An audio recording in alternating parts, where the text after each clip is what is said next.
우리는 늘 열심히 살아왔습니다. 젊을 때는 일하느라 바쁘고 자녀 키우느라 정신없고 어느새 은퇴라는 순간이 다가옵니다. 그런데 정작 가장 길고 중요한 시간, 바로 노후를 위한 준비는 소홀할 때가 많습니다. 아직 괜찮겠지, 나중에 하면 되겠지, 그렇게 미루다 보면 어느 순간 현실은 훨씬 냉혹하게 다가옵니다.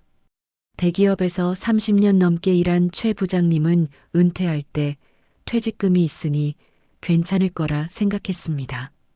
처음엔 퇴직금으로 집 보수도 하고 자녀 결혼 자금도 보태주었습니다. 하지만 몇 년 지나지 않아 통장은 금세 비어버렸습니다.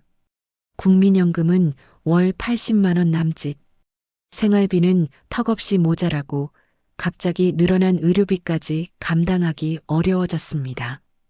준비가 부족한 노후는 이렇게 퇴직금조차 몇 년을 버티지 못하고 사라지는 경우가 많습니다. 문제는 여기서 끝나지 않습니다. 건강이 언제까지나 버텨주면 좋겠지만 나이 들어 병은 예고 없이 찾아옵니다. 70대 초반에도 건강을 자신하던 박 씨는 어느 날 갑자기 뇌졸중으로 쓰러졌습니다. 수술비와 치료비는 보험으로 어느 정도 해결됐지만 간병비는 달랐습니다. 한 달에 150만 원이 넘는 비용이 꼬박꼬박 나갔고 가족들은 생활이 흔들릴 정도의 부담을 안게 되었습니다. 박 씨는 이렇게 말했습니다. 돈보다 건강이 소중하다는 걸 이제야 알겠다. 노후 준비란 단순히 돈을 모으는 일이 아니라 건강을 지켜내는 일까지 포함된다는 것을 보여줍니다. 준비가 되지 않으면 결국 가족에게 짐이 되기도 합니다. 서울에 사는 이 씨 부부는 은퇴 후 별다른 대비 없이 살다가 생활비가 부족해졌습니다. 결국 아들에게 매달 생활비를 부탁하게 되었지요.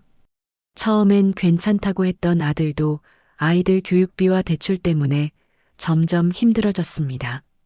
사소한 말다툼이 잦아지고 부모와 자식 간의 관계는 점점 멀어졌습니다.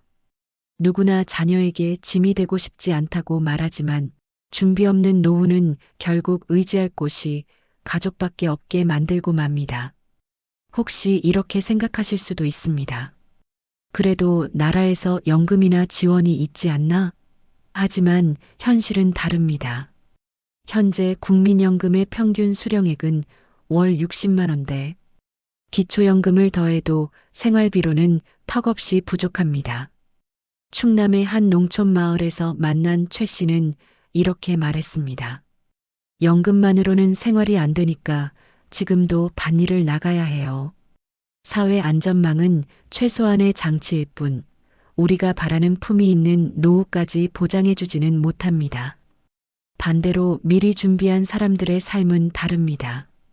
퇴직 전에 조금씩 저축하고 건강을 위해 꾸준히 운동하며 사람들과 교류를 이어온 장 씨는 은퇴 후에도 활기차게 살아가고 있습니다. 걷기 모임에 나가고 봉사활동에도 참여하며 70대가 된 지금도 여유로운 웃음을 짓습니다. 그는 이렇게 말합니다. 돈이 많아서가 아닙니다. 미리 준비했기 때문에 마음이 여유롭습니다. 노후 준비는 결국 삶의 품격을 지켜주는 일이라는 사실을 보여주는 이야기입니다.